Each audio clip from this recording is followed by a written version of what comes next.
যশোরের কেশবপুর উপজেলার মাগুরখালী বাজার থেকে ৮১,৮০০ টাকার জাল নোট ও জাল টাকা তৈরির সরঞ্জাম সহ এক জাল টাকার কারবারিকে আটক করেছে র্যাব। সোমবার বিকেল ৪টার পর র্যাব ৬ CPC-১ গোপন সংবাদের ভিত্তিতে মাগুরখালী বাজার এলাকায় অভিযান পরিচালনা করে আবু হানিফা নামে এক ব্যক্তিকে গ্রেফতার করে।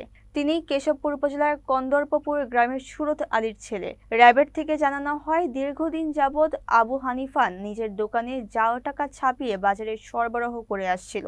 অভিযানে তার নিকট থেকে উদ্ধার করা হয়েছে ৮১,৮০০ টাকার জাল note, computer, monitor, colour printer, CPU, keyboard, mouse, seal প্যাডের কালি, অন্যান্য প্রয়োজনীয় জাল টাকা তৈরির সরঞ্জামাদি। র্যাব জানায়, জব্দকৃত আলামতসহ আটক আবু হানিফাকে আইনগত প্রক্রিয়ার মাধ্যমে কেশবপুর থানায় হস্তান্তর করা হয়েছে। জাল নোট নির্মাণ ও বিক্রয় এমন গুরুতর অপরাধে মামলা দায়েরের প্রক্রিয়া চলছে।